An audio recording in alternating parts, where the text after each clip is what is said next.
Então, eu quero começar, então, basicamente, metade da palestra vai ser para falar o que é uma rede neural profunda. Redes neurais, talvez muitos já tenham ouvido falar, tenham uma ideia do que é, uma coisa usada em aprendizado, machine learning, essas coisas todas, né? É uma coisa usada para fazer um computador realizar certas tarefas em algum sentido inteligente. Rede neural profunda é um tipo de rede neural, mas eu não quero supor que vocês sabem nada sobre isso ou sobre o impacto que isso vem tendo no mundo. Quero começar bem devagar, então, explicando o que é uma rede neural profunda. E, bom, aí tem 3 imagens de coisas que têm sido feitas com redes neurais profundas. A parte roxa da tela é o seguinte: no Facebook, as pessoas postam fotos e postam legendas para essas fotos, ou hashtags e coisas assim. E o Facebook fez um algoritmo que, a partir desses dados, as fotos com legendas, ele te diz ele aprende a identificar o que tem numa foto. O que quer dizer isso? O Facebook tem a base de dados deles, as fotos com legendas. Mas agora vamos supor que você dá para o Facebook uma foto, quer dizer, dá para o computador do Facebook, não para uma pessoa, né? Você dá uma foto como essa aí do meio, de um passarinho na neve, né? Então, eles têm um algoritmo treinado, né? A gente vai explicar o que é treinado aqui.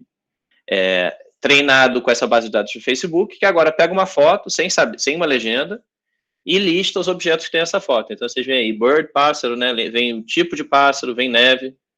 A mesma coisa para a flor ao lado, vocês veem que eles identificam a flor. Bird of Paradise é o nome dessa flor em inglês. É o nome popular, né? Tem um pedaço do nome científico ali também. Aí na foto da direita tem um salgueiro, um chorão, identificação disso também. E, bom, para a gente o que interessa agora é que esse método que eles criaram para automaticamente, né, um algoritmo, aprender a partir de fotos a produzir legendas ou indicar o que tem nelas, foi feito com redes neurais profundas, seja lá o que for isso. Né? Abaixo vocês veem essa foto de um negócio de tradução automática. Bom, essa é uma representação artística, né, mas esse é um software que de fato existe para celulares da Google, que você aponta para um menu ou para uma placa numa língua estrangeira e o negócio traduz para você, ainda tem esse requinte de crueldade de botar na própria foto a imagem. E a foto da esquerda, desse tabuleiro de xadrez, é claro que essa mão aí não tem nada a ver com nada, é só uma representação artística, mas hoje a gente tem algoritmos muito bons. Bom, para xadrez já é uma coisa meio antiga, mas até para um jogo que era considerado intransponível para as máquinas, que é o Go, a gente já tem algoritmos que são redes neurais profundas, que batem qualquer jogador humano, incluindo os maiores campeões, os grandes mestres, né? Nesse próximo slide, eu dou exemplos de coisas que, em algum sentido, são defeitos das tais redes neurais profundas, que eu ainda não disse o que são. Mas o ponto é o seguinte: a gente tem essa tecnologia que faz essas coisas maravilhosas do slide anterior, identifica imagens, traduz coisas, joga jogos, tudo muito melhor do que as coisas anteriores, né? Mas essa tecnologia também tem alguns defeitos e algumas limitações que a gente não entende muito bem. Então, vocês estão vendo o desenhozinho de cima aí do porquinho. Isso é o seguinte: treinaram um algoritmo desses de redes neurais profundas para reconhecer objetos em imagens. De novo, você tem uma base de dados, tem fotos dizendo o que tem nessa imagem. A gente vai ver até um exemplo de uma dessas daqui a pouco. E aí o algoritmo aprende a reconhecer. Você dá uma foto para ele, ele vai te dizer: nessa foto tem um porco, nessa foto tem uma arma de fogo, nessa foto tem um gorila, nessa foto tem qualquer coisa, né? Só que esses algoritmos, eles são extremamente vulneráveis, no seguinte sentido: você pega a foto do porco, que está à esquerda, e você soma, né? A foto é um vetor, se vocês quiserem uma matriz, né, de pontinhos, cada ponto na imagem é um pixel, e tem uma intensidade das 3 cores lá do RGB. Então, você pega essa foto, esses pixels, você soma um ruídozinho pequenininho. Você vê que a foto da direita é o resultado da foto da esquerda mais o ruído. E esse ruído é tão pequeno que a gente, a olho nu, não tem dificuldade de dizer que as duas fotos são a mesma. De fato, a gente teria dificuldade de dizer que não são. Só que, de alguma forma, o algoritmo fica completamente confuso com isso. Ele deixa de ver um porco na foto e passa a ver um avião comercial. E isso é uma coisa, quer dizer, tem toda uma sub-área dessa área de aprendizado aí, que é aprendizado adversarial. Como você lida com a possibilidade de que os algoritmos, né, esses algoritmos que as pessoas querem que estejam por trás, por exemplo, de carros que se autodirigem e tudo mais, como é que você lida com a possibilidade você lida com a sensibilidade a erros desses algoritmos, especialmente erros cometidos de propósito, por alguém malicioso que quer atrapalhar a execução do algoritmo, né? E aí o carro aparece aí porque é uma situação curiosa. Quando começou essa história de redes neurais profundas, que eu ainda não expliquei o que são, logo se conseguiu avanços tecnológicos muito grandes, como esse do xadrez, do Go, da tradução, da identificação de fotos. As pessoas pensaram, pronto, agora a gente resolveu esse problema de inteligência, agora vai ser relativamente fácil a gente fazer um carro que dirige sozinho, com inteligência, que não mata ninguém e tudo mais. E as empresas começaram a prometer resultados, né? A Google, por exemplo, tem uma divisão de carros autônomos e ela prometeu que a gente teria carros autônomos nas ruas das grandes cidades no mundo em 2019. Então, caso vocês estejam na dúvida, a gente não tem carros autônomos ainda nas ruas das grandes cidades. Quer dizer, minto, tem uma ruazinha no Brooklyn, que é uma rua fechada, dentro de uma empresa, tem um pátio grande que vai até o rio, o East River, lá de Nova York. Nessa empresa tem um carro que, só para mostrar para as pessoas que visitam, tem um carro que anda sozinho do portão da empresa até a beira do rio. E fica indo e voltando, pegando as pessoas quando ele é chamado. É legal, mas está longe dessa promessa tecnológica. Por que eu estou falando isso tudo, então? Porque, por um lado, a gente teve avanços muito grandes em algumas áreas. Como a gente vai ver, a gente ainda não entende a matemática, não entende de um ponto de vista mais profundo por que esses avanços aconteceram, como a gente foi capaz de ter esses avanços. E talvez pior ainda, não só a gente não entende como essas coisas funcionam, mas a gente não entende como e quando elas não funcionam também. Então, é uma área que, mesmo sendo uma área muito aplicada, eu entendo que há um interesse grande das pessoas e até das empresas de entenderem esses métodos com a profundidade que a matemática costuma trazer as coisas, né? Com a solidez que a matemática traz. Tá? Bom, como eu disse, todas essas coisas estão baseadas numa certa família de algoritmos que são essas redes neurais profundas, e eu quero agora explicar o que é uma rede neural profunda para vocês. Para isso, basicamente, uma rede neural profunda nada mais é do que uma função que pega uma entrada, vamos dizer, uma imagem, e produz uma saída, que é, por exemplo, uma palavra que estaria relacionada ao que está naquela imagem. A rede neural é uma função, mas é uma função que tem certos parâmetros que você tem que ajustar. E como a gente vai ver, tem uma certa metáfora, né, que é basilar da área, que essa função ela é para simular o que seriam neurônios no organismo. Então, essa é uma função calculada, quer dizer, a função ela é uma composição de várias coisas, essa composição de várias unidades que seriam neurônios individuais, e entre essas unidades, entre a entrada da rede e as unidades, entre as unidades e a saída, e entre pares de unidades, há que se chama de pesos sinápticos, que são que se ajusta para a rede funcionar melhor. Assim, primeira coisa, rede neural é uma função. Que tipo de função? Eu vou começar com os tipos mais simples, que são adequados, por exemplo, se você quer tomar como entrada talvez uma imagem ou alguma coisa ainda menos sofisticada, não sei, e produzir uma saída que é um número real. Vamos dizer, você pode estar interessado em saber a probabilidade, talvez, não sei, de ter um porquinho naquela imagem, né? Ou identificar. O pessoal nessa área adora gato, por algum motivo. Então, você pode estar uma função que você gostaria que toma como entrada uma imagem, que pode ou não ter um gato, e na saída te dá um número que é, algum sentido, a probabilidade de ter um gato ali. Tá, que tipo de função é essa? Então, o primeiro cara a fazer essas funções, um dos primeiros, pelo menos, fazer essas funções inspiradas em neurônios, foi o senhor Rosenblatt aí. E ele falou de funções que são desse tipo. Você pega a entrada é o x, tá certo? Então tem x, w, a e b, né? O x é um vetor d-dimensional. O w é um vetor de pesos d-dimensional também. E o a e b são certos pesos reais, números escalares, né? E a φ é uma função de R em R, uma função que não é afim, porque se ela for afim, você pode passar lá para dentro, se é tudo uma função afim, não tem muita graça. Repara que eu, na notação, eu distingo o x do w, do a e do b, né? Então, a ideia é que o x é realmente a entrada da função. O w, a e b são uma maneira, digamos, de determinar a função. Claro que eu posso escrever essa função sigma aí como função de x, w, a e b. Mas, intuitivamente, para a gente, esses caras têm papéis diferentes. O x é a entrada e o w, a e b são parâmetros que a gente vai escolher. Tá, aí só para dar exemplos dessa φ que se usa na prática, um deles é a sigmoide, essa função é elevada a t, 1 mais é elevado a t, né, para o desenho dela parece uma função degrau mais suave. e tem essa outra que é a ReLU, que é o máximo de TI 0. São só funções que as pessoas usam, não tem um significado profundo, mas na prática parecem funcionar bem.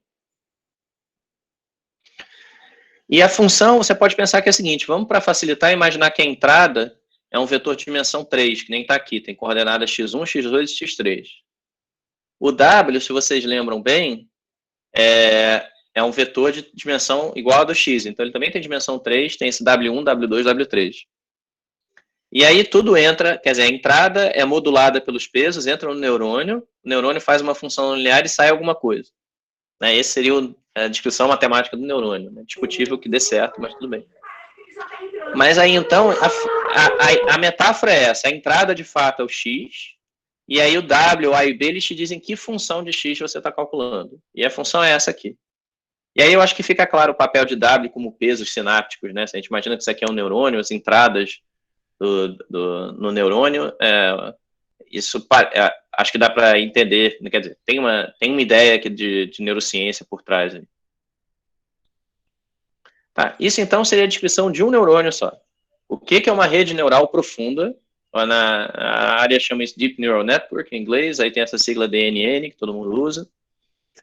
Bom, uma rede neural profunda é o seguinte, é você pegar essa ideia do neurônio do Rosenblatt, do perceptron, e levar as últimas consequências. Então, o que é esse desenho aqui?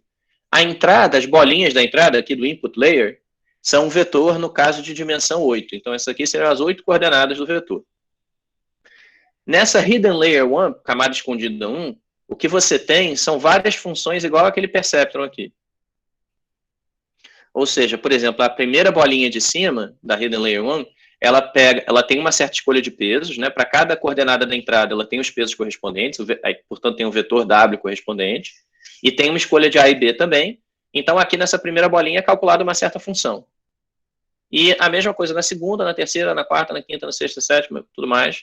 E as funções podem ser diferentes, porque os pesos podem ser completamente diferentes aí, para cada cara na camada 1. Da camada 1 para a camada 2, o que você vai fazer é tomar esses caras da camada 1 como entrada dos neurônios da camada 2. Então, de novo, cada cara da camada 2 tem pesos, conectando a camada 1 com a 2, tem escolhas de A e B e tudo mais, e calcula uma função daquele tipo perceptron lá. Novamente, com pesos que podem variar à vontade. Mesma coisa da 2 para 3, da 3 para 4 a mesma coisa, só que a 4 é a camada de saída, então aqui a saída tem dimensão 4. Isso aqui seria uma função de R8 para R4, né? 8 neurônios na saída e 4 na entrada. E a rede profunda quer dizer que você tem, não só você tem muitos neurônios, mas você tem muitas camadas de neurônios também. Tá, bom, só para dizer, tem uma literatura empírica imensa sobre como você constrói essas redes. Vocês reparam aqui, essas redes são chamadas de redes com conexões completas. Todo mundo da camada 1 se conecta com a camada 2, e da camada 2 com a camada 3 e por aí vai.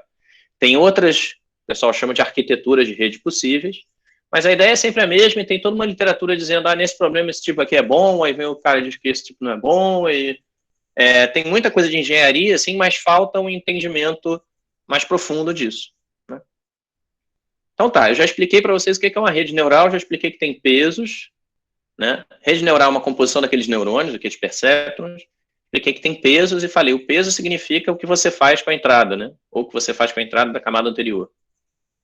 Eu ainda não expliquei o que é aprender, tá certo? Então vamos olhar para esse caso específico aqui, vamos pensar, a rede então, eu vou simbolizar por uma função, que é essa y chapéu, de x e θ, onde x é aquela entrada, é o que está na camada de entrada da rede. E θ é um vetor que tem todos os pesos da rede como parâmetros. Então, lembra que cada neurônio tem uma escolha de W, uma escolha de A e uma escolha de B. Né? W é um vetor, A e B escalares. Então, junta todos os Ws, todos os As, todos os Bs de todos os neurônios da sua rede, e isso vai dar um megavetor. Esse megavetor é o θ. Ele mora em Rn. Tá certo? Então, aqui eu escondi completamente o feitio dessa função. Só estou dizendo, é uma função de x e θ, e o θ eu vou pensar como parâmetro. Aí, o que as pessoas imaginam? As pessoas imaginam que você tem uns pontos que são chamados de exemplos. Isso devia estar aqui na anotação, que é esse xi grande e o yi. Vamos dizer que que o yi é um escalar aqui, que aí a fórmula faz sentido. Então, de novo, você está naquela situação em que, por exemplo, né, o xi cada vetor xi é uma imagem, E yi é uma variável 0 ou 1 que te diz tem gato ou não tem gato naquela imagem. Tá certo? E aí você está querendo escolher o θ para minimizar essa quantidade aqui. O que é essa quantidade? Ela está dizendo quão perto essa y chapéu de xi e θ está de aproximar o yi na média das imagens que te foram apresentadas.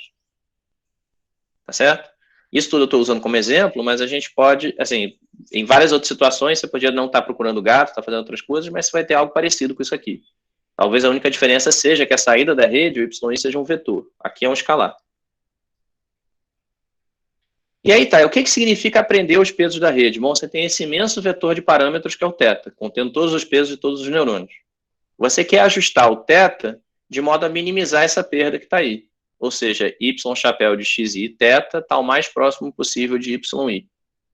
Como é que você faz isso? Isso é um problema de otimização.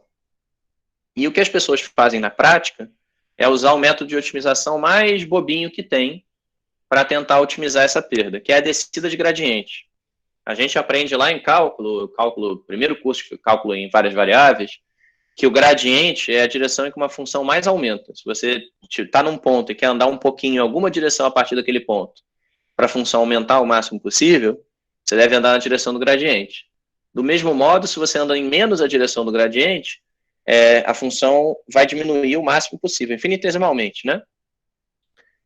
E aí, a descida de gradiente é um método de otimização que nem sempre dá para a gente provar que funciona bem, mas que é muito simples. Ele diz o seguinte, imagina que você está ajustando os pesos, né? Então, você começa com um vetor de pesos θ0, aí vai evoluir para θ1, θ2, θ3, e por aí vai.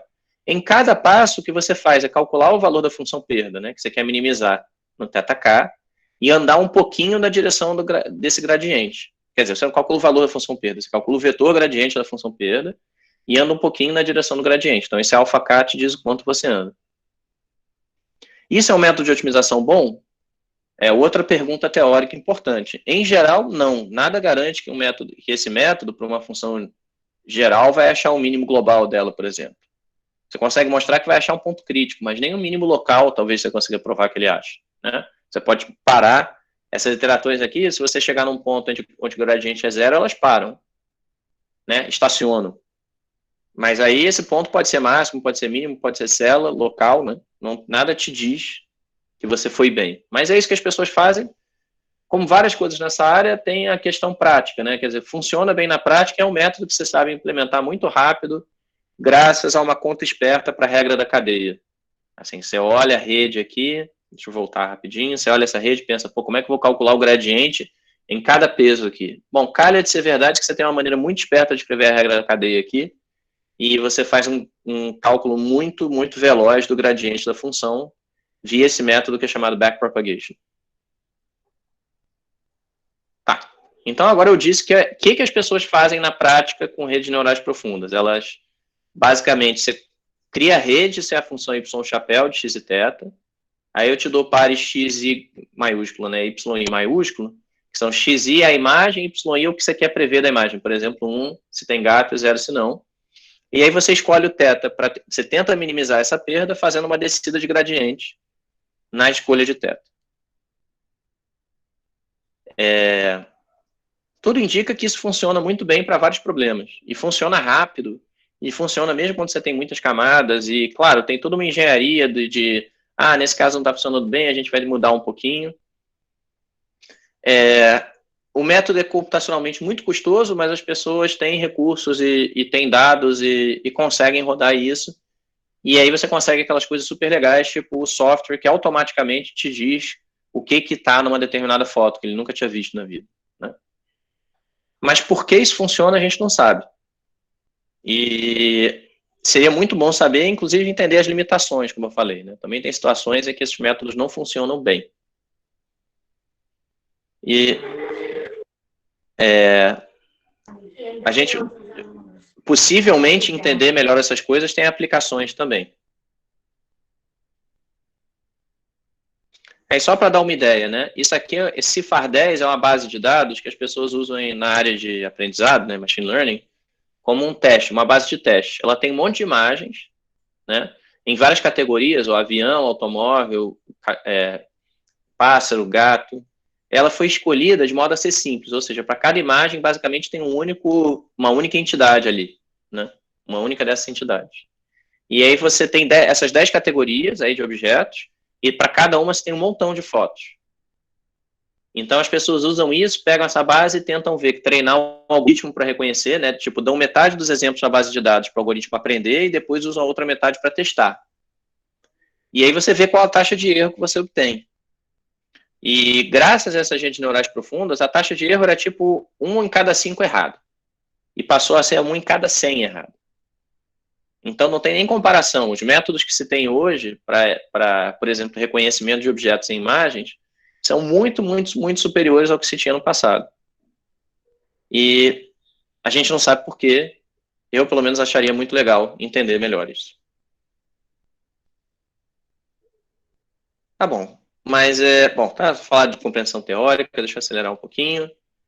O que eu quero conversar com vocês agora é um pouco como se formula esse problema do que é aprender com uma rede neural, ou aprender com algum método, tá certo? E falar um pouco da história desse problema aí. Então, até agora, eu fiz uma palestra meio, digamos, impressionística, assim, falando que tem uma coisa que funciona muito bem, eu descrevi para vocês o que é, disse que não sei por que funciona, mas a gente não tem nem ainda uma formulação precisa desse problema do que seria funcionar, né? Quando a gente tem que saber onde a gente quer chegar. Vamos falar disso agora. Então, o que eu vou falar agora é uma teoria que se chama aprendizado estatístico, bom, é uma área de estatística matemática, na interseção com computação, com estatística, na interseção com computação, machine learning. E o que eu quero simplesmente é formalizar esse problema do aprendizado e dizer por que no caso particular que a gente tem, ele é difícil. Tá? Então eu vou olhar um contexto bem simples. Olha só, tem essa função aí f, que ela pega um vetor em RD e um parâmetro que mora nesse espaço θ. No nosso caso da rede, o parâmetro é aquele vetor tendo todos os pesos de todos os neurônios. Mas podia ser qualquer coisa. Eu tenho essa função, ela pega o vetor na entrada e o parâmetro e produz um escalar. E eu imagino que esse vetor da entrada e o escalar, o x e o y, eles são aleatórios com uma certa distribuição p. O que eu estou tentando fazer, então, o que eu gostaria de fazer é escolher o θ, o parâmetro, que vai minimizar esse erro médio quadrático, esse L de θ que está aí, que é o valor, né? Bom, é o erro médio quadrático, é a diferença entre y e f de x e θ ao quadrado na média. Se esse valor fosse zero, quer dizer que quase certamente y é igual a fxθ, quer dizer que eu encontrei o θ que me diz qual é a função, quer dizer que eu descobri que y é uma função de x e é uma função determinada por uma escolha específica de θ. E, bom, esse problema aí é o problema estatístico, porque, por exemplo, que x e y são considerados aleatórios, né? Como você imaginar, você tem todo o universo de imagens que eu posso tentar descobrir se tem gato ou não. E eu estou pegando exemplos ao acaso aí. Né? Então, é estatístico porque tem aleatoriedade e também porque você não consegue exatamente calcular esse valor esperado. Né? Na prática, você não tem valor esperado. O que você tem são dados que vêm da distribuição P. Mais exatamente, eu suponho que eu tenho um monte de pares, né? Lembra? Cada x vem de RD e cada y é um escalar em R. Então, eu tenho esses pares x1, y1, x2, y1, xz, yn. Cada um deles tem a distribuição de probabilidade P. E, além disso, eu suponho que eles são independentes. Ou seja, eu estou dizendo que a medida de probabilidade, né, a medida no meu espaço é a medida produto. Aqui. Não estou dizendo qual é a distribuição de um par, x ou y1, mas eu sei que ela é produto, no geral dos pares. Né? Então, o problema passa a ser o seguinte. Se você recebe esses pares x1, y1, x2, y2, xn, yn, como é que você pode fazer para escolher um θ que seja um minimizador ou um quase minimizador desse L de θ aqui? De novo, o L de θ a gente não sabe calcular diretamente. O que a gente tem são só os dados, esses caras independentes identicamente distribuídos. E a gente ainda assim quer aproximar o θ ótimo, de alguma forma. Então tá. Assim, o que vai se fazer agora, isso aqui tem a mesma cara que a gente viu nas redes neurais. Lembra que o que a gente quer é minimizar um valor esperado.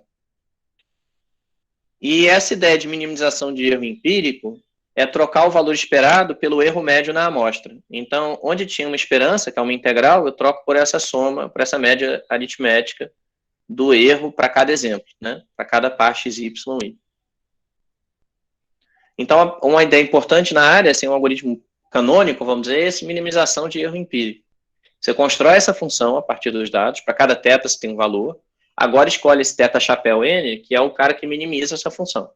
Vamos supor que você sabe fazer isso. E aí a pergunta matemática é, se eu faço isso, quão perto eu estou de minimizar a função original, né, que é a L de θ. Bom, a gente tem um resultado em probabilidade que diz que se você soma você toma a média de muitas variáveis aleatórias e dependentes identicamente distribuídas, você converge no limite, quase certamente, ao valor esperado. Essa é a lei dos grandes números.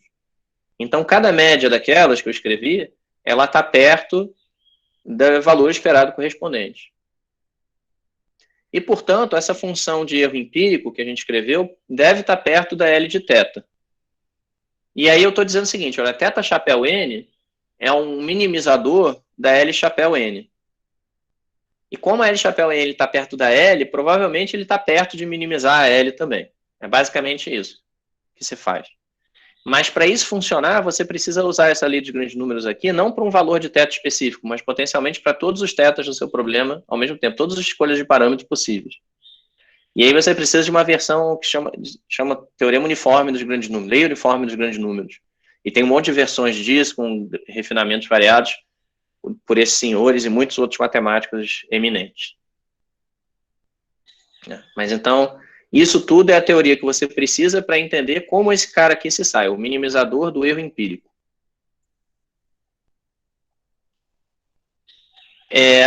Só que tem uma questão que aparece quando você faz essa teoria, que é o seguinte.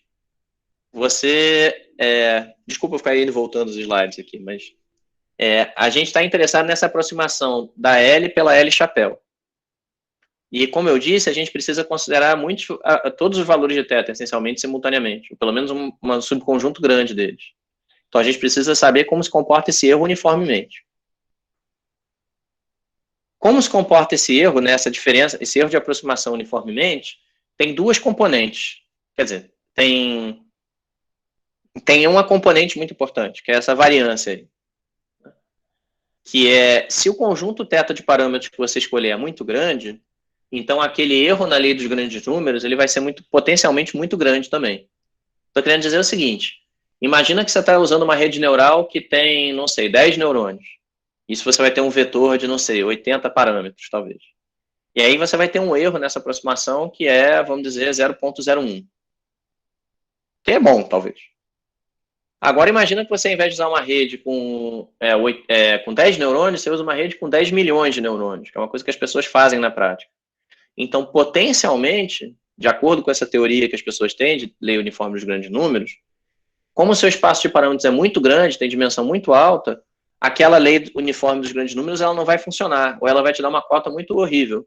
Se antes a minha cota era 0,01, vamos dizer, com chance de 90% eu tinha um erro pequeno, agora com chance de 90% eu tenho um erro muito grande nessa aproximação da L pela L chapéu. Então não vai ser mais verdade que otimizar a L chapéu é uma boa aproximação para otimizar a L. Não necessariamente, pelo menos. Então essa é uma fonte de erro que é a variância, mas tem uma outra fonte de erro que é o viés.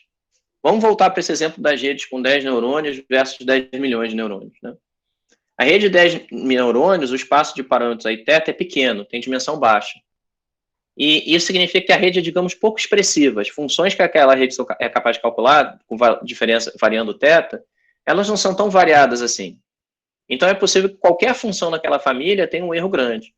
Enquanto que se eu tomar mais neurônios, a melhor função naquela família vai ter erro pequeno. E aí eu não sei se está claro qual é o problema. Assim, quanto maior o espaço de parâmetros, mais opções você tem para minimizar, melhor você vai sair em princípio, mas você tem um problema que a lei forte dos grandes números passa a funcionar pior. Então é um balanço que precisa ser feito, né? O trade-off, para usar a palavra em inglês. Viés aumenta se sua rede vai ficando mais complexa, variância aumenta, viés diminui se a sua rede fica mais complexa, variância aumenta se a sua rede ficar mais complexa. Então isso aí, só para dizer, essa questão de viés e variância é uma coisa muito antiga em teoria de aprendizado estatístico, e tem a ver com o que as pessoas chamam de underfitting e overfitting.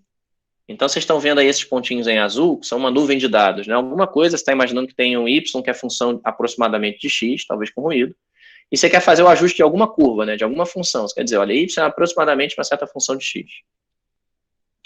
O que vocês veem aí com underfitting quer dizer o seguinte, que eu tentei aproximar y como uma função afim de x, né? O que é uma função afim? Tem dois coeficientes, o a e o b, e eu digo y é igual, aproximadamente igual a mais bx. Aí isso me dá uma reta que eu vejo que aproxima mal os dados, né? O overfitting eu tentei aproximar y como uma função de x, que é um polinômio de grau 200, talvez. Na verdade, tem aquele teorema antigo, acho que do Lagrange, que diz que se você tem n pontos, você sempre consegue um polinômio de grau n-1, eu acho, né, que passa por esses pontos. Então, se o grau do polinômio for alto, você vai passar por todos os pontos. Mas isso não quer dizer que o resultado seja bom. Essa curva provavelmente vai ser super esquisita e ela não vai representar bem a distribuição dos dados. Vai ser uma coisa que... Bom, vai passar por todos os pontos que você tem, mas não vai necessariamente minimizar o valor esperado. É aquele caso em que a L chapéu está muito longe da L. E aí o que você quer é achar um modelo parcimonioso, mas que, assim, que não seja nem muito complexo, nem muito, nem permita overfitting, que é o caso dessa quadrática aí no meio, o desired, né, no slide. E aí a ideia que se tem é que overfitting vem, né, overfitting é essa coisa de você, overfitting é você tomar um modelo complexo demais para os seus dados, que não vai ser bom quando você calcular o valor esperado, e aí, em geral, isso é visto como uma consequência relacionada à interpolação, essa capacidade que você tem de simplesmente passar certinho por todos os pontos de dados.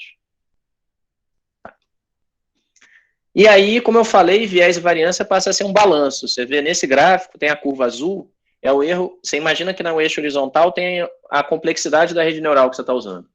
Então, o erro de bias, de viés, ele é a curva azul que está caindo quando você aumenta a complexidade.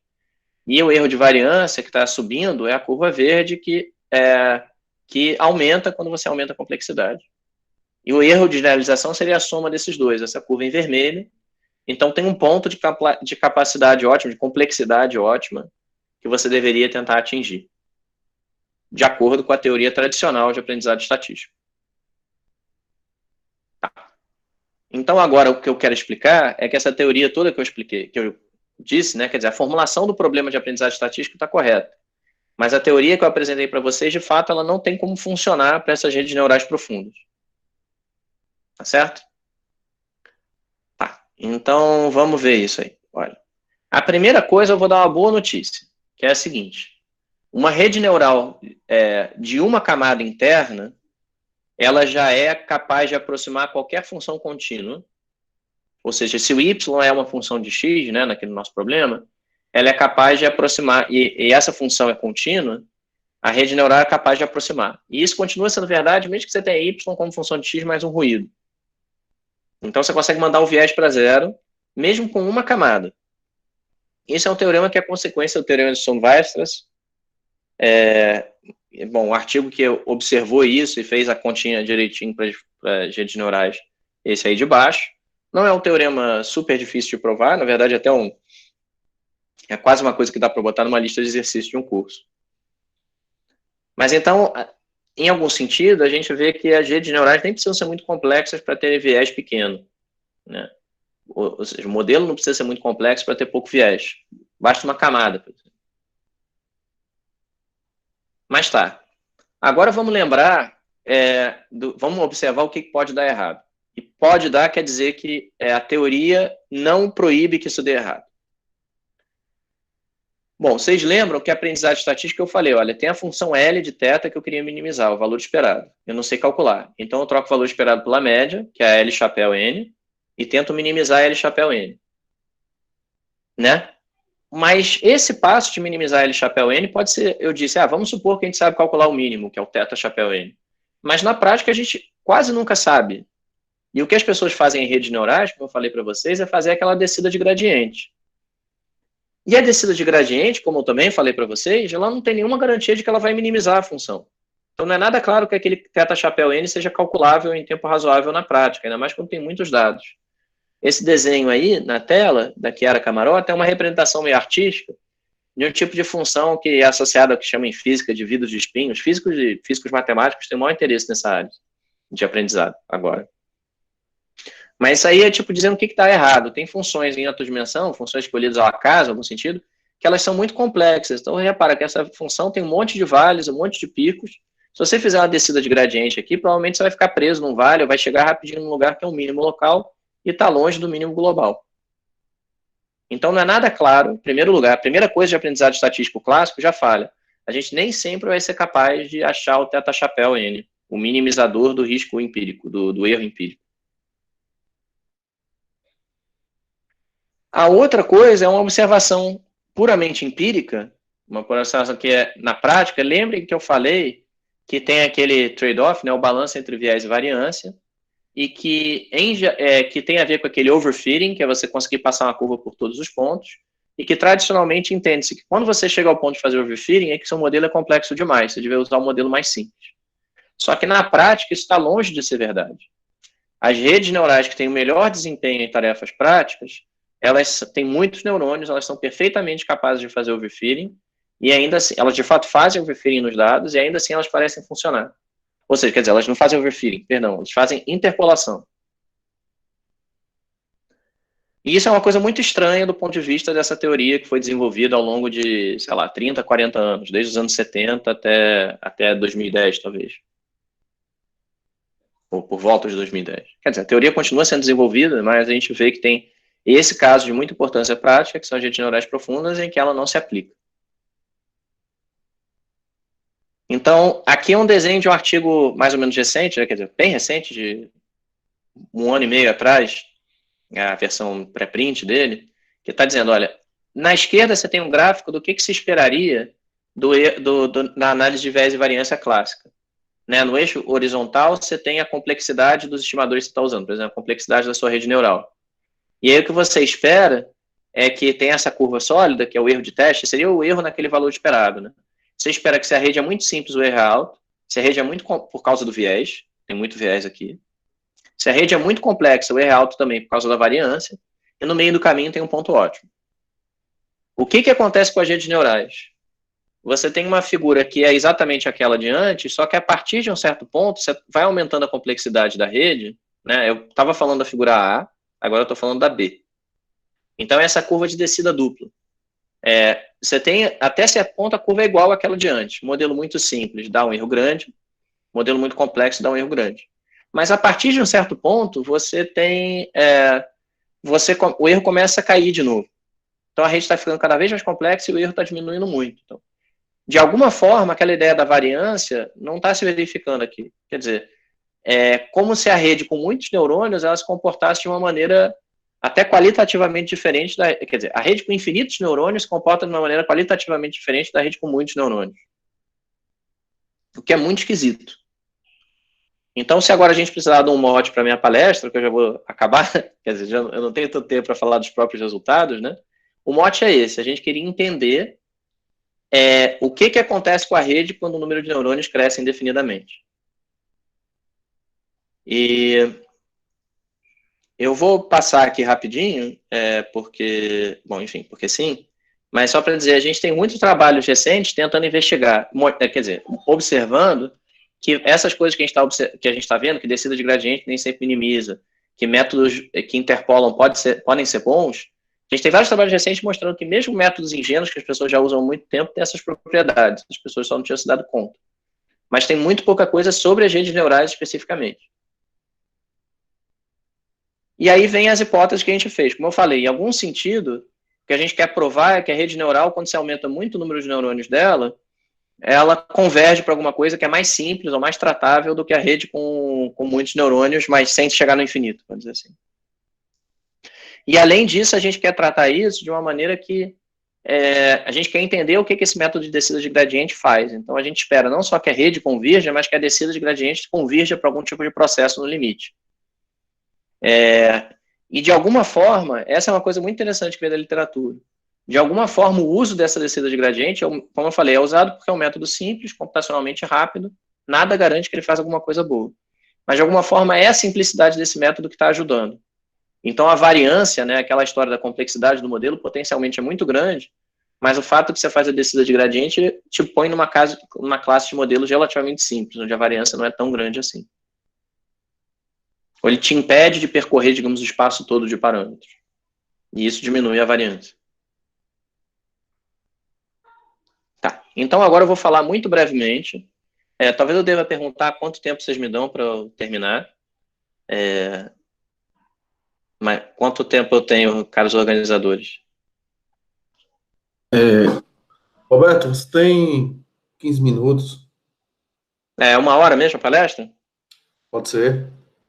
Não, tá. Se for menos, mais, não tem problema. Eu falo que no Não, tempo que eu tiver. Eu sempre digo para os meus não. alunos que não existe tempo nem longo demais, nem curto demais para palestra. É só a questão de se adaptar. Não, 15 minutos. Tá bom. Certo. Então eu vou finalmente agora falar do nosso trabalho. Esse trabalho, esse pré-print aqui, ainda não foi aceito. Vocês reparem, a setinha ali está dizendo no lugar do archive, que mostra que o artigo tem 79 páginas e 2 figuras. Então, deu um certo trabalho escrever isso, faz 1 ano já. O artigo é com 2 alunos de doutorado, o Diego, que está terminando agora, e o Daniel, que foi fazendo sanduíche em Nova York. Já era para ele ter voltado, mas a pandemia complicou um pouquinho as coisas.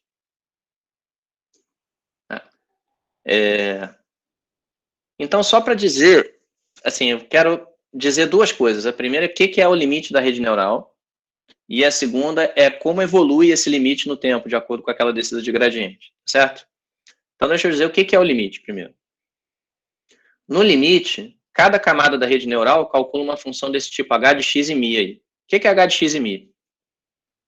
Eu tomo uma função de x de um parâmetro θ, tomo uma medida de probabilidade μ e integro θ com respeito a μ. Então, para cada escolha de x e cada escolha de μ, eu tenho uma função. Grosso modo, cada função dessa representa uma camada da rede. No limite, né? Então, a gente já vai ver o que esse limite significa, mas basicamente eu tenho um número de camadas pré-especificado e o número de neurônios por camada está indo para o infinito. No limite, eu vou ver uma função desse tipo e as μ's que vão aparecer no meio do caminho, elas são determinadas pelo estado dos neurônios naquela camada, pela distribuição de probabilidade dos neurônios naquela camada. E por isso elas evoluem com o tempo. Como a rede está sendo treinada pela descida de gradiente, as μ's vão mudando com o tempo. E isso é o aprendizado da rede. Então, só para mostrar o tipo de rede que a gente está lidando, é uma rede profunda, que nem a gente falou antes. Tem entrada, aí tem os neurônios da primeira camada, que são neurônios daquele tipo de Rosenblatt, então tem pesos que conectam os neurônios da entrada para a primeira camada interna, aí depois da primeira para a segunda, e tudo mais, até tem L, maiúsculo, camadas escondidas, esse número vai estar fixo, e em cada camada tem N unidades, N neurônios. Esse N é o que vai para o infinito, a nossa análise, né? Nosso objetivo é estudar redes infinitas, a gente vai mandar o N para o infinito. E os pesos aqui tem é só notação, falando as redes, eu vou representar o número de cada camada, vai ser um Lzinho, a primeira camada que é a entrada vai ser a camada 0, a última vai ser a camada L mais 1, L grande mais 1, eu vou, ao invés de representar aqui, né, como antes, né, que cada pontinho na entrada é uma coordenada do vetor de entrada, eu vou representar de outro jeito. Aqui a entrada é um vetor, eu não vou botar pontinhos aqui. Então, no certo sentido, a gente estuda uma família de redes neurais mais geral do que se usa na prática, nesse caso de conexões completas, né, que a gente está estudando. Aí tá, as camadas, então vou ter essa notação aí. Na entrada e na saída tem só uma unidade, que é só a entrada e a saída. E no meio, cada camada tem N grandes unidades, esse N vai ser muito grande. E aí os pesos são os parâmetros, né? O vetor de todos os pesos vai ser o θ N, e os pesos θLzinho e L mais 1, eles dizem o que acontece, digamos, né? Qual é a função que eu estou calculando entre a unidade L na camada L e a unidade L mais 1 na camada L mais 1. E aí, como eu falei, os pesos vão ser aleatórios no início, eles vão ser escolhidos de forma independente de uma certa distribuição que só depende da camada em que eles estão. Então tá, como é que é a função que a rede calcula, né? A gente já viu isso lá no caso do Perceptron, que é um pouquinho mais geral. Você vê, a entrada é o x, é a unidade 1 na camada 0. E aí tem as unidades I1 na camada 1. E em cada uma delas é calculada uma certa função de x da entrada e do parâmetro que você escolheu para a conexão, né? Do neurônio na camada 0 para aquele na camada 1. Então, essa função é o sigma estrela, pega o x e pega a escolha de parâmetros do neurônio I1 e calcula isso aí. Então, essa é a primeira camada oculta. Nas próximas camadas, ó, aqui eu estou mostrando o que acontece entre um neurônio na camada Lzinha e um neurônio na camada L mais 1. E basicamente acontece a mesma coisa que antes, eu somo contribuições individuais de cada neurônio com os pesos correspondentes. Então tem a sigma, o Z e LL é o estado do neurônio ILésimo na camada L, e aí eu somo isso, calculo uma função disso e do peso da camada L para camada do neurônio IL na camada L para o neurônio IL mais 1 na camada L mais 1. E aí eu estou botando uma média aí que eu preciso para tomar o limite depois, que esse número, lembra que esse NL vai ser um número muito grande, no limite. E aí tá, então se eu junto essas coisas todas, na última camada eu tenho uma unidade só, né, que é a unidade de saída, que tem essa cara que está em cima, Z1, L mais 1 é uma média também. E aí eu aplico uma nova função não linear, essas funções sigma estrela são parâmetros da rede, são funções que você escolhe na construção da rede. E aí, no final, na saída, eu tenho esse y chapéu de x e θn setinho. E a minha função de perda, bom, tem um fator de 1 meio que não importa, é só o erro médio quadrático, quando a entrada é um x aleatório, e aí a saída é esse y chapéu, e eu estou querendo aproximar um y aleatório também. Aqui o y é um vetor, por isso eu tenho o valor esperado da norma ao quadrado, né? Antes do y escalar. Tá, e como é que é a descida de gradiente? Bom, tem uns detalhes técnicos aí, tem uns pesos que tem que ficar fixos na rede, são umas hipóteses que a gente está tentando relaxar ainda no artigo que a gente está fazendo agora, mas que eu vou basicamente ignorar. Mas o ponto é, a gente vai, lembra, a gente tomou no tempo zero os neurônios escolhidos aleatoriamente. A partir de agora eles vão evoluir que nem a descida de gradiente. Lembra o que é descida de gradiente, né? No tempo k mais 1, o parâmetro, né, o θk mais 1 é o θk menos o gradiente em θk, vezes um escalar pequenininho. E aí no limite, se a gente toma um limite, né, se esse escalar é realmente pequenininho e tudo mais, no limite você vai ver uma evolução que é basicamente um fluxo gradiente, né? É como se, ao invés de dar passinhos pequenininhos dentro do discreto, eu vou evoluir em tempo contínuo.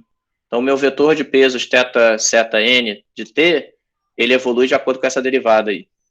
Esse n ao quadrado é para reescalonar o tempo, as coisas funcionarem direitinho. É meio que o que você precisa para o limite aparecer. Tá. Então, a gente vai olhar como esses pesos evoluem. Repara que aqui já não tem mais aleatoriedade no problema, né?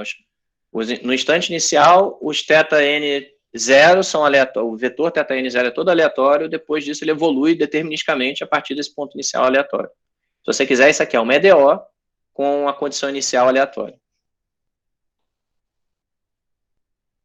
E aí agora eu vou falar, basicamente, como é que é o comportamento desse processo no limite. Quando o n vai para o infinito, o número de neurônios nas camadas internas vai para o infinito, e o epsilon, que é o tamanho de passo, vai para zero. Mas esqueçam o epsilon. E aí, basicamente, o que a gente vê é o seguinte, que em cada tempo t, se eu pegar um caminho de neurônios, né, indo da entrada para a saída da rede, e olhar, eles vão ser aleatórios, porque a condição inicial é aleatória. E se eu analisar a distribuição deles no tempo t, basicamente isso vai ser uma distribuição que é quase um produto, perfeito? Eles são quase independentes, mas tem umas dependências entre as primeiras duas coordenadas e as últimas duas.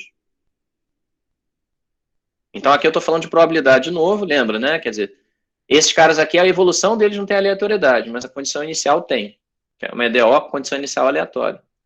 Então, eu estou perguntando, como é que é a probabilidade desses caras para n muito grande? É alguma coisa assim, é próxima de uma lei que é quase um produto, né, quase independente, todas as camadas. E, além disso, a função que a rede calcula, ela vai se aproximando no limite de uma função... Lembra que aqui antes tinha um y chapéu de x e θn, né? No limite, ela vai se aproximar de uma outra função. Ó, repara, né? A notação é o pior obstáculo para compreender isso aqui. Tem essa medida mid-t. Essa medida mid-t, então, ela descreve a distribuição limite dos pesos ao longo de um caminho na rede, da entrada para a saída. E ela tem essas componentes 0, 1 e tudo mais. E aí, a função que eu calculo é muito parecida com a que eu tinha antes, se a gente volta lá, as definições, né, dos Z's que apareceram, todas médias, né? Tinha uma soma sobre todos os neurônios, e aí eu tomava a média, dividia pelo número de neurônios. Então, no limite, aquelas médias se comportam como integrais, e as integrais estão aí. Tá certo? Então, a rede, no limite, calcula essa função y barra, que é a composição dessas Z2 com ZL, e no final você faz mais uma coisa esquisita aí.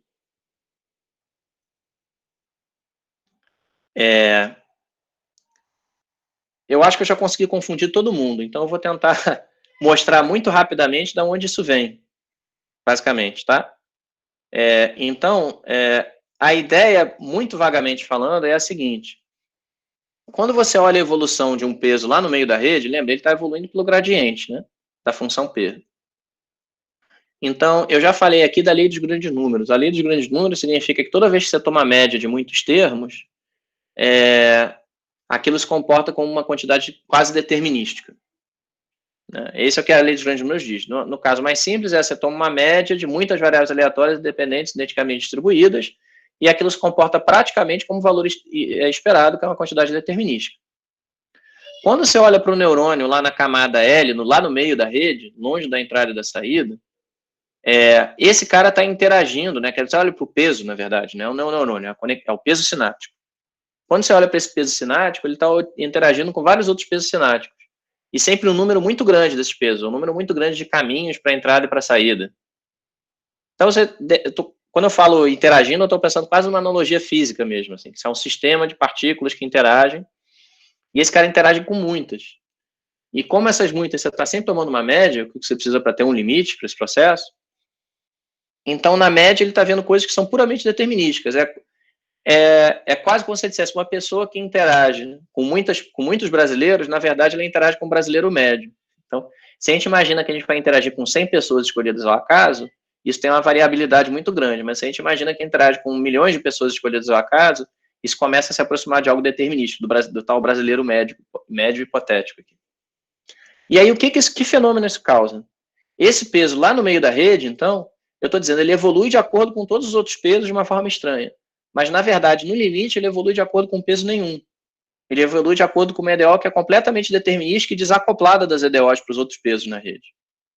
Então, ele evolui de um jeito, quer dizer, eu tenho um mega sistema de equações, quando eu escrevo as EDOs para todos os pesos, e, na verdade, no limite, esse pedaço do sistema, que diz a evolução do θ L, L, L mais 1, não tem interação nenhuma. Não é mais um sistema. Essa equação está sozinha, está desacoplada das outras. Isso é verdade para todos os pesos, exceto os que estão muito perto da entrada ou da saída, porque aí tem umas conexões mais individuais, vamos dizer assim. E o resultado disso é que tem alguns pesos que no limite são independentes, esses no meio da rede, e outros que criam umas dependências locais, vamos dizer assim. Tá. Deixa eu dizer qual é a ANSAT por trás disso e depois eu vou pular para o finalzinho. Tem uma classe de processos e de equações diferenciais parciais relacionadas a esses processos que vem de você imaginar que você tem uma partícula interagindo no que chamam de campo médio em física, então está interagindo com muitas outras partículas, sem depender talvez da localização no espaço, e ela interage, mas sem interagir muito, sem ter uma interação muito forte com qualquer uma dessas outras partículas. Então ela meio que interage com a média dessas outras partículas. Tá? Que é o tipo de situação que a gente tem aqui. Quando você tem isso, você pode tentar acompanhar a evolução daquela partícula, tá certo? Então é uma partícula no meio de milhões. A evolução dela vai ser alguma coisa tipo esse Z', esse Z ponto de T aí. Vai ser uma evolução que depende de T, depende de Z de T, que é a posição da própria partícula, e depende de μ de T. O que é μ de T? É a densidade da nuvem de outras partículas que você está vendo. E, bom, eventualmente depende do ruído, que é esse movimento browniano aí, se eu estou sendo um pouco heurístico aqui, mas tudo bem. Então, eu estou imaginando, imagina que eu começo um número gigantesco de partículas, independentes identicamente distribuídas, com leme zero, elas evoluem de um jeito que elas vêm umas às outras, mas vêm só nesse sentido da média. Então, na verdade, o que elas vêm não são as partículas individuais, são só essa nuvem μ de T. Se eu escrever isso, então a evolução de uma partícula lá no meio tem que ter essa cara que eu dei. E, além disso, a lei de uma partícula individual tem que ser igual à lei da nuvem. Quer dizer, uma partícula típica, ela tem a distribuição dada por essa nuvem aí. Bom, acabei de perceber que sobrou um inglês aqui, o for all times t igual a 0. Tá, então isso aqui gera uma classe de EDPs, e eu vou passar rapidinho, que são EDPs com essa cara aqui. São EDPs não lineares, quer dizer, P é a densidade da medida mid-T, densidade no tempo e no espaço. E a EDP tem essa cara. Então, repara que a não linearidade vem porque esse termo de transporte aí, essa divergência, não é só uma divergência da P, é a divergência da P e de uma psi que depende da medida mid-T, mas mid-T é a medida cuja densidade é PTX. Para explicar muito rapidamente, no caso de redes com uma camada, a EDP que você obtém, ela corresponde a uma classe de EDPs que tem sido muito estudada desde o final, talvez, dos anos 90 ou início dos 2000, não lembro bem, que é a classe de EDPs de descida de gradiente com potencial convexo no espaço de medida de probabilidade. Então, tem o livro desses três senhores aí, Ambrosio, né, está escrito errado aqui, Igli e Savare, que eles desenvolvem uma teoria para essas EDPs, usam um monte de coisas que seriam mais de probabilidade do que de análise, talvez, para estudar essas EDPs. E, bom, tem esses outros senhores, o Alessio Figali, nosso medalhista Fields, o Félix Otto, outro medalhista Fields, Villani, que estudaram essa classe de problemas. Só que, para terminar, a nossa EDP ela é bem mais difícil do que a desses caras. E o nosso problema microscópico, que gera EDP, é bem mais difícil. Na verdade, para resumir bastante, a nossa EDP é uma EDP desse tipo de Makin-Vlasov, que não tem um potencial claramente convexo, e ela nem é contínua. Quer dizer, o tipo de função que a gente está calculando das medidas de probabilidade envolvidas e tudo mais é um tipo descontínuo de função. Então, a gente, através de probabilidade, acabou desenvolvendo uma espécie de uma teoria de regularidade. É uma regularidade muito fraca, mas a gente quer mostrar que essas medidas de probabilidade que aparecem, elas têm marginais ou distribuições condicionais bem comportadas. Resolvida a EDP, é mais ou menos, quer dizer, resolvido o problema de resistência e unicidade para EDP, é mais ou menos fácil para provar que tem um limite. Mas a cara da EDP eu nem tenho coragem de botar aqui, porque é uma EDP muito complicada. Então, no final das contas, como eu sei que eu estou falando com um departamento que tem vários analistas de grande quilate, eu quero, em primeiro lugar, propor que, se alguém tiver paciência de conversar, eu adoraria ouvir o que um analista tem a dizer sobre essas EDPs. E, em segundo, tem esse outro problema que eu acho muito legal e botei os alunos para trabalhar nele e acho que vai render muita coisa. Que é o seguinte, no limite, como eu falei antes, uma rede neural profunda calcula uma composição de funções desse tipo que está aí. Antes era h de x de mi, não sei porque que está aqui. Mas, e aí as medidas estão evoluindo. Qual seria, se isso, então, a rede neural, no certo sentido, é uma discretização desse problema, de escolher as melhores Qs para essa composição. Será que existe uma discretização melhor? Será que existe um problema, uma outra maneira de fazer uma rede neural que seja, ou um outro método diferente, que dê resultados melhores, ou que seja menos complexo, ou que seja mais rápido? Então, essa é uma direção que eu acho que seria muito interessante entender também matematicamente como é que esse problema de otimização nesse espaço de dimensão infinita, mas é um problema grande, assim, um problema que vai dar bastante trabalho, que é ótimo, né? Mas, enfim, fico por aqui, gente. Agradeço muito a atenção de vocês aí.